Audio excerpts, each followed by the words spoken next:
Hi, everyone. Let's do this again. So go ahead and reach your arm up. Just so we start this over again. All right, and we know that was really easy. All right, bring your arm down. Thank you.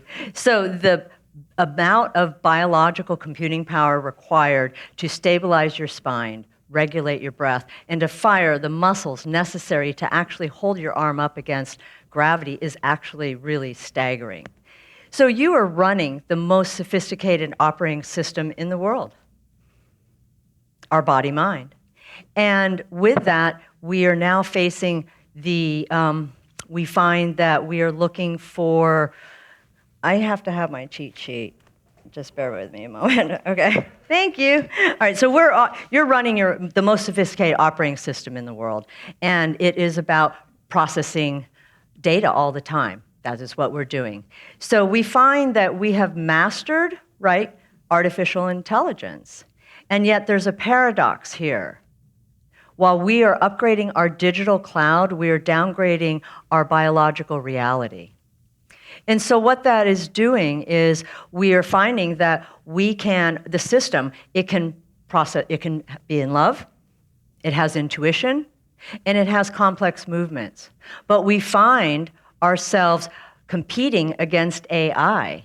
And instead, if we start to find that we can control and understand our own biomachine, we are able to not compete with AI, but to lead AI. And that is the most important part. So that when you look around a coffee shop, imagine when you look around, what do you see? We see slumped spines, we see shallow breathing, and we see chronic distractions. And that becomes a problem because we are fighting and not leading AI. We are becoming the machine. And what we want to be is we want to own and operate our own biomachine because we are, again, the most intelligent operating system on the planet. So that moves us to our body-mind. And in my industry, there's a saying we have, the issues are in the tissues. And what that means is we think of the body and the mind as two separate entities, but in fact, they're just two halves of a whole human. And that is the body-mind. So with that, moving forward, let's talk about rule number one. And rule number one is posture. And I call that the hardware. So go ahead and think about posture. And what do you think about it? It's not cosmetic, it's actually computational. We have our brain, biologically, sits on top of a spine that houses our nervous system. And with that, it is about finding the alignment within our posture. So when our body-mind is actually aligned, it gives the nervous system the signal that everything is safe, that the systems are all on go mode. So let's give it a go for ourselves. So take your hand and place it on the top of your head. And now take an inhale, and as you inhale, press your head up into your neck into your hand as you lengthen your neck, lift your sternum. And now keep your hand here and exhale and keep the height. As you release your hand, notice that, did you feel that connection? So that is a moment when you gave your nervous system the information that your body-mind is safe, that everything is good. So posture being really important as far as our alignment. Now, as we move into the second body rule is our cooling system. So our cooling system is really about our breath. So we cannot consciously tell our heart to stop. We can't manually instruct our liver to digest enzymes, right? We can't do that. But there is one automatic system that we can operate and we can hijack, and that's our breath. So I learned this long before I saw studies, I worked with studies, before any of the flashy headlines we see. And I learned this from an Army Ranger named Bo McVane. So Bo was diagnosed with ALS. I don't know if you know what it is, but it's a disease that basically unplugs your brain from your body. It's when you have control of your mind, but you have no control of your body, and it starts to disconnect. So Bo one time, and his doctors at the Miami VA hospital had suggested to him, and gave him a prescription actually, to go find yoga, breathe, and move. So I worked with Bo, and over 2.5 years, I actually watched his hardware start to fail.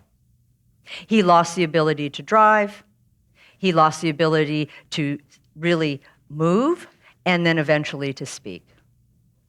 And what he wanted to do one time was to move his pinky after he lost control. And so we spent that session where he connected his breath and built a bridge back to his body from his brain. He used that moment to clear his frustration, to clear the noise, and to provide him the ability to use a laser focus signal to his body. And he inhaled and exhaled, and he moved his pinky.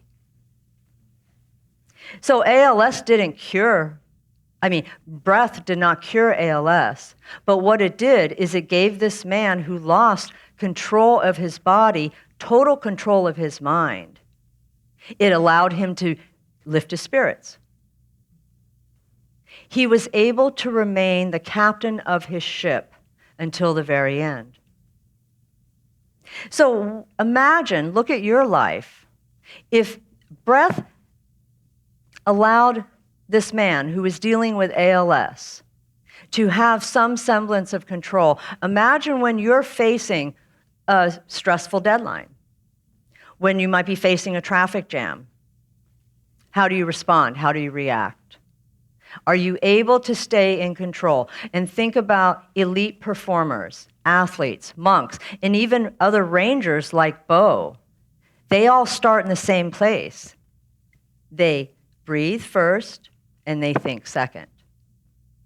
So that moves us to now, because we find that if we now have our hardware is aligned, we are controlling the cooling system, and even the best machine in the world is useless if it's offline. So that brings us to rule number 3, which is our mindset, or I call it our subscriber identity, right? So we understand what a SIM card is, right? And imagine your cell phone in your pocket or your purse, and they're manufactured. There's millions of them, right? How do you know yours is yours? And how do you connect it to the internet or to the network? A SIM card. So a SIM card is a subscriber identity module. We come fully equipped at birth with our SIM card. And what is that? That's your consciousness, your special sauce. And it's because of this special sauce that makes you unique. And that is what we want to tap into in this world of AI. Sorry, give me one more second, please. I asked Cynthia, she said I could do this. Because she knows I'm really a freak, so. Yes, so the next question, the question really we have for the next decade is not, will AI replace us? Are we training AI, or is AI training us? If we sit slumped over, if we are doom scrolling, if we react to every notification, the machine is training us. But if we are able to use our body-mind, our mindset, our breath, be aligned, we now become, let me rephrase that. We allow the AI aspect to become a tool for us instead of it being our master. So the most important takeaway, I think, for everybody to know is we want to have ownership and control of our body-mind, and when we do, then we no longer are the slave of I didn't mean to say that. We are no longer the tool of AI. We get to lead it. Good night. Thank you.